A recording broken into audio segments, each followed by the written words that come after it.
दोस्तों, आज की कहानी है एक सास और बहू की अनकही कसक की। दूरी से अपनापन तक एक सच्ची रिश्ते की दास्तान है। इसका शीर्षक है रिश्तों की रूह, सास बहू की अनकही कसक।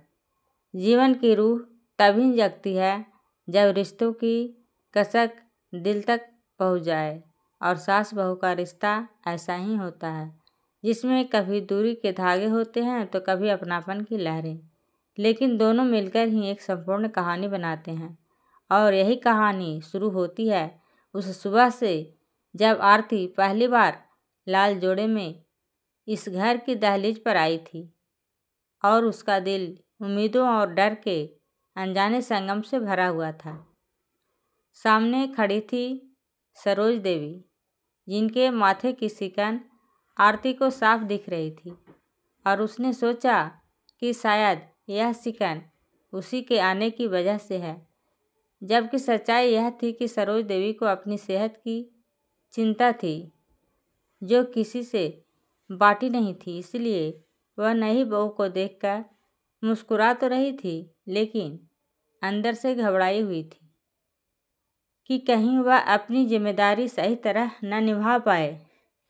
पहले दिन का खाना, पहली चाय, पहली आरती, सभी रस्में बड़ी खूबसूरती से पूरी हुई, लेकिन दोनों के बीच एक अनकही खामोशी का धागा भी जुड़ गया, जो वक्त के साथ और लंबा होता गया।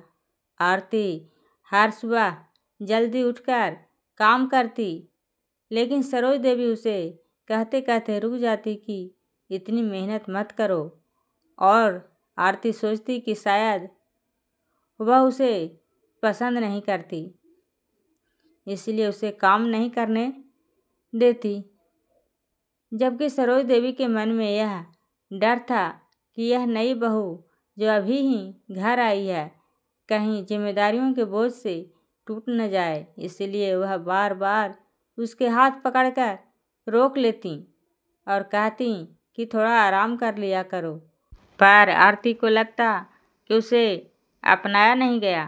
कभी रसोई में मसालों की खुशबू के साथ गलतफहमियाँ पकती, और कभी चाय की भाप के साथ चुप्पियाँ उबलती, और दोनों के बीच एक दूरी धीरे धीरे अस्थायी रूप लेने लगी। और फिर एक दिन सुबह सुबह जब सरोज देवी बेहोश होकर गिर पड़ी, तो घर में अफरा तफरी मच गई, और आरती पहली बार डर से कांपते हुए उनकी ओर दौड़ी और उन्हें अपनी गोद में उठाकर सोफे पर लिटाया और गिलास भरकर पानी दिया। और पहली बार आरती के हाथ सरोज देवी के माथे को छूते ही जैसे कोई अदृश्य दीवार टूट गई। डॉक्टर ने बताया कि सरोज देवी लंबे समय से दवाइयाँ समय पर नहीं ले रही थीं और उन्हें देखभाल की ज़रूरत है। तब पहली बार आरती को सच में समझ आया कि सास का व्यवहार उपेक्षा नहीं, बल्कि कमजोरी को छुपाने की कोशिश थी। और पहली बार वह भावुक होकर सोचने लगी कि उसने उनकी मुस्कुराहट के पीछे के दर्द को कभी पढ़ा ही नहीं। उस दिन से घर का हर दृश्य बदलने लगा, और आरती अब सिर्फ बहू नहीं, एक बेटी की तरह हर दवा, हर समय, हर जांच का ध्यान रखने लगी। और सरोज देवी उसकी इस लगन को देखकर कई बार नम आँखों से उसे निहारती और मन ही मन कहती कि काश वे पहले ही उसे खुलकर बात कर लेती। धीरे धीरे दोनों के बीच की दूरी पिघलने लगी और एक नया रिश्ता जन्म लेने लगा।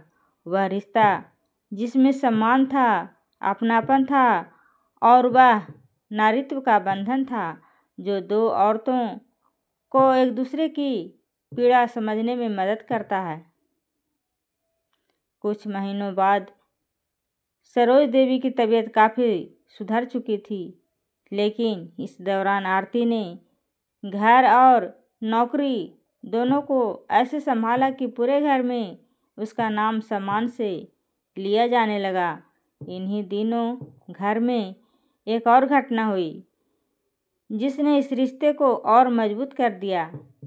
और वह थी आरती की पहली कढ़ाई वाली साड़ी, जिसे उसने सरोज देवी को उपहार में दी और बोली कि यह उनकी बेटी की तरफ से है, बहू की नहीं। और उस क्षण सरोज देवी की आंखों में आए आंसू उनकी आत्मा की कृतज्ञता थे। जीवन के ये पल बीतते गए और एक दिन आरती को पता लगा कि वह माँ बनने वाली है, लेकिन उससे भी बड़ी खुशखबरी यह थी कि सरोज देवी ने पहली बार उसके सिर पर हाथ फेर कर कहा, आज तूने मुझे फिर से माँ बना दिया है। और इस वाक्य ने जैसे आरती के दिल में बरसों से इंतजार करती किसी रोशनी को जगा दिया। गर्भावस्था के दिनों में सरोज देवी ने उसकी हर ज़रूरत का ख्याल रखा। सुबह का दूध, रात का गुनगुना पानी, थक जाने पर सिर दबाना, और इसी देखभाल में दोनों ने कई बार हंसी और कई बार आंसू साझा किए और उन्हें एहसास होने लगा कि वे एक दूसरे के लिए सिर्फ रिश्तों की मजबूरी नहीं बल्कि जीवन की ज़रूरत बन चुकी हैं। जब बच्चा हुआ तो सरोज देवी ने उसे पहली बार गोद में लेते हुए कहा, इस घर के 3 पीढ़ियों का रिश्ता आज एक साथ आ गया। और आरती ने सरोज देवी की ओर देखते हुए महसूस किया कि आज उन्हें सिर्फ दादी बनने की खुशी नहीं बल्कि अपनी बहू द्वारा बेटी की तरह अपनाए जाने की खुशी थी। बच्चे की परवरिश के दौरान दोनों के बीच कई छोटी बड़े बातें प्यार से सुलझी। कभी बच्चे को नहलाने के तरीके का चर्चा होती, कभी खिलाने पर, लेकिन हर बात में अब पहले जैसी खामोशी नहीं बल्कि हंसी और अपनापन था। कभी सरोज देवी बच्चे को सुलाती और आरती रसोई में खड़ी होकर यह सोचती कि जीवन ने 2 अनजान औरतों को किस सुंदर तरीके से जोड़ दिया है।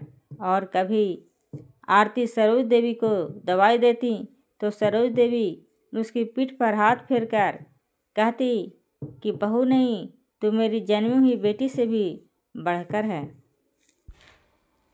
समय यूं ही गुजरता गया और एक दिन दोनों आंगन में बैठे पुराने एल्बम देख रही थीं और सरोज देवी ने हल्के से कहा कि काश तुम्हारे ससुर होते तो देखते कि किस तरह तुमने इस घर को संभाला है। और यह सुनकर आरती की आंखें भर आई और उसने धीरे से कहा कि अगर आपने मुझे स्वीकार न किया होता तो यह घर मेरा घर ही न बन पाता। दोनों कुछ देर खामोश रहीं और हवा में एक ऐसी मिठास थी जो शब्दों से नहीं एहसासों से बनती है।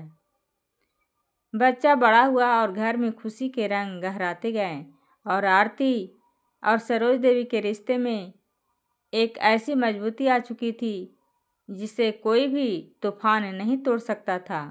एक शाम चाय पीते हुए आरती ने पूछा कि माँ, आपको कभी लगा कि मैंने आपको परेशानी दी?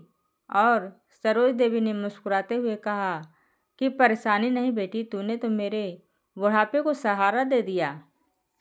आरती हंसते हुए बोली कि मैंने तो बस वही किया जो एक बेटी करती। और सरोज देवी ने जवाब दिया कि बेटी शब्द छोटा है, तू मेरी रूह का सुकून है। और इस तरह दिन, महीने और साल बीतते गए और जब कोई पड़ोसी उनकी जोड़ी की मिसाल देता तो दोनों मुस्कुराकर एक दूसरे को देखती, क्योंकि उन्हें पता था कि यह रिश्ता किसी एक के प्रयास से नहीं बल्कि दोनों के टूटकर भी संभलने की कोशिश से बना है। यह कहानी आज भी उस आंगन की दीवारों पर गूंजती है जहाँ 2 औरतों ने साबित किया कि अगर दिल साफ हो, नीयत सच्ची हो और संवाद की डोर मजबूत हो तो सास और बहू का रिश्ता सिर्फ समायोजन का नहीं बल्कि आत्मीयता का बन जाता है। और यही है रिश्तों की वह रूह जो समय के साथ और चमकती जाती है।